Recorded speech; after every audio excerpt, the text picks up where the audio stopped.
Hey guys, it is me again, as you can tell. Today is Monday. See if I can find my paper.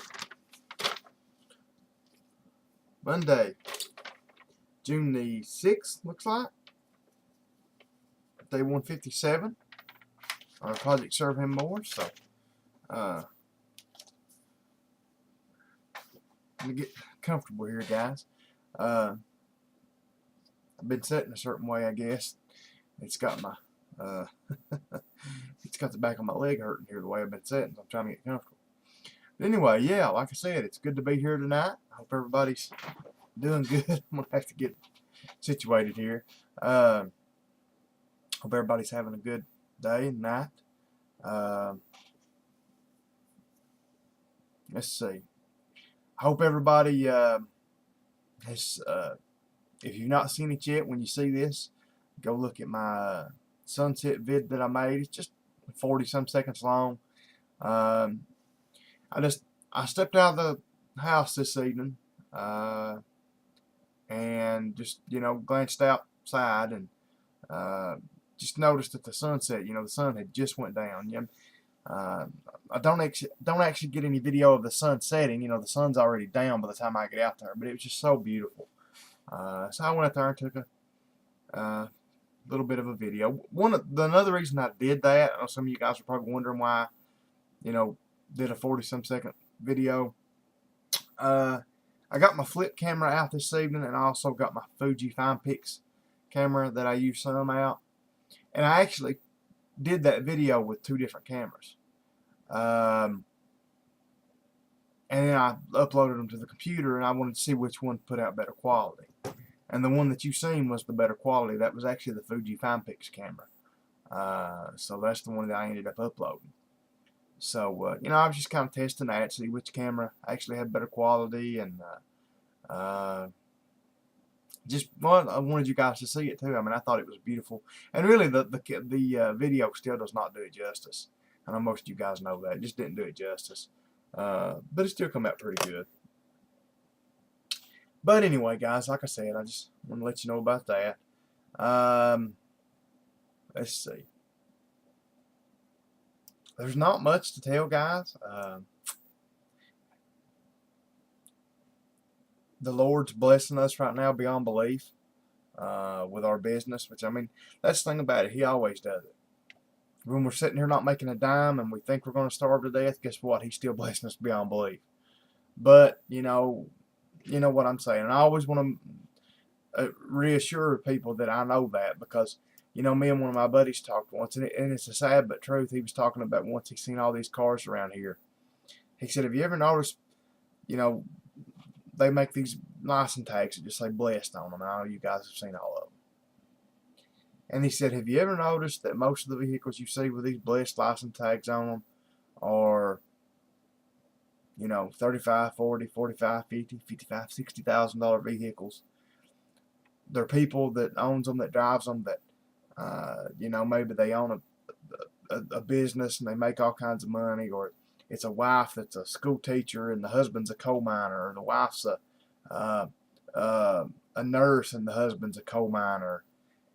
And basically what he was saying was, do you think these people, if they weren't making $100,000 plus a year, could afford anything they want and didn't have all this money? He said, do you still think they'd have, if they were totally broke, living in a 12 by 50 trailer, and had a 82 Chevette and was driving it, would they still have that blessed license plate on the front of it? And I mean, he actually, he got talking about that one night, and I said, the thing is, you're right. I mean, that's the thing about it.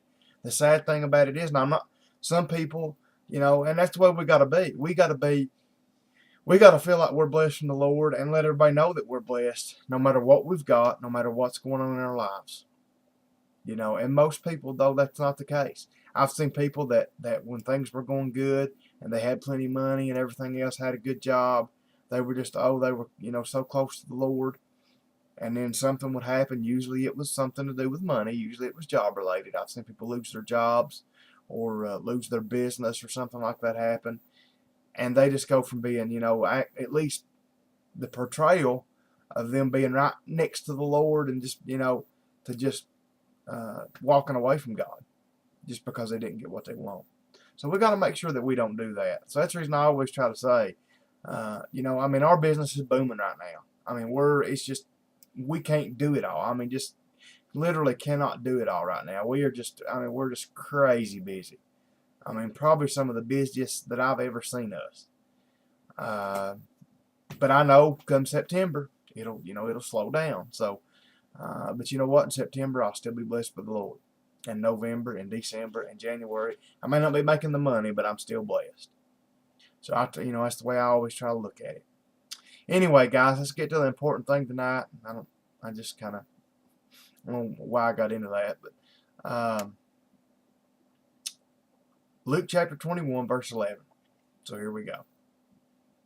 And great earthquakes shall be in divers places. This is what Jesus was talking about in some of the end times. Of course, I think we're seeing this right now. Earthquakes shall be in divers places, or places that, you know, they're not normally there. And famines and pestilence, which we've not seen that on grand scales yet. I mean, we've seen it. I mean, we've seen it throughout the centuries. We've always seen famine and pestilence, but not at this scale. And fearful sights and great signs shall there be from heaven. But before all these, they shall lay their hands on you and persecute you, delivering you up to the synagogues and into prisons, being brought before kings and rulers for my name's sake. See, we've not seen this yet. This is one thing, at least, I mean, for the most part, you know, we've not seen worldwide persecution of Christians. And it shall turn to you for a testimony. Settle it therefore in your hearts not to meditate before what ye shall answer, for I will give you a mouth and wisdom, which all your adversaries shall not be able to gainsay nor resist.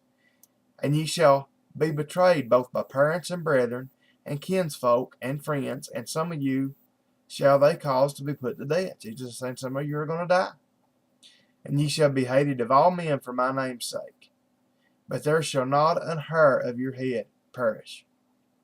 In your patience possess ye your souls. And when ye shall see Jerusalem compassed with armies, then know that the desolation thereof is nigh. Then let them which are in Judea flee to the mountains, and let them which are in the midst of it depart out. And let not them that are in the countries enter thereinto. For these be the days of vengeance, that all things which are written may be fulfilled. Anyway, guys, it looks like it's about 10 or 11 verses. I'm going to stop there. Anytime the Lord speaks, we always have good stuff. But anyway, guys, I got to get off here.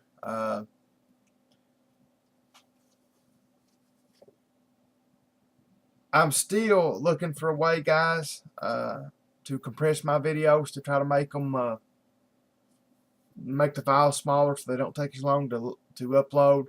So if any of you guys, like I know I'll keep asking this, and evidently nobody knows it, but I keep, you know, one night somebody that may watch this that does. So if anybody knows what I can do to on some of my videos, it lets me make longer videos. You know, if I can compress, and I know that some guys do this. If I can compress them some way, and like I said, I've already got a video converter. I just don't know what to convert them to, what format to convert them to that's less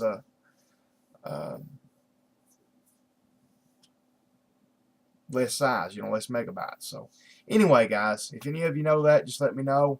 Thanks for being here as always. I love you guys. I love your faithfulness.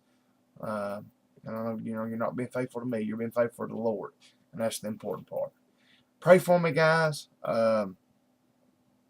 Churches, I mean, I'm not going to lie about it. Churches aggravate me a little bit. I mean, we're seeing some good things happen, but it's just, you know, right now in summer, people are just doing so much other things.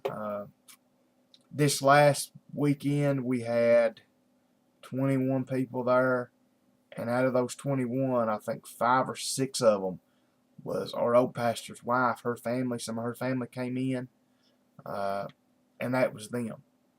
So if they hadn't come, I'd have had like 15 people there. And it's, you know, like I said, it bothers me to not see people in church. I mean, it bothers me to see people put other things before serving the Lord. And we all do it. We all mess up and do it sometimes. But just to see people do it consistently over and over and over again, to take doing these things for the Lord so lightly. And, you know, and like it or not, like I say, tell people, like it or not, the Bible tells us to go to church. And if you belong to a church, you need to be there. So, you know, can you be saved and not go to church? Yes, you sure can. But, you know, and I think if you're the type of person that you're not going to go to church, then don't join a church. Don't go and don't, you know.